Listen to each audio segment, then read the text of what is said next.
Isa sa nakakagulat, ito ang isa sa mga reason kung bakit minadali ng Congress na i-impeach ang Vice President na si Sara Duterte, ang isa sa mga isiniwalat ni Congressman Isidro Ungad. Ang kanyang pahayag, panood pa natin ang full video. Ako naman si Kudenter TV. Take out yung new set of senators.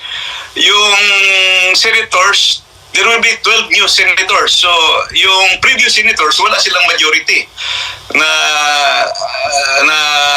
i-continue yung impeachment proceeding. So, the Senate is not a continuing body because there will be a new set of senators that is not the majority of the senators. Klaro yan sa aming rules. Pag nag-Senate adjournment, pupunta na yun sa archives ang lahat ng pending matters.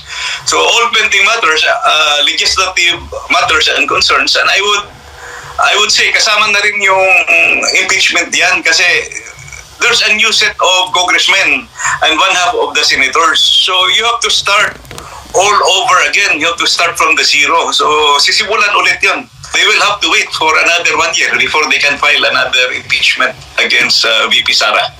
Assuming they still have the guts and I would say the enthusiasm to do that. Kasi after midterm election na nga eh. What if lalakas ang hatak ni VP Sara papuntang 2028? So kakabahan naman yan magpirma.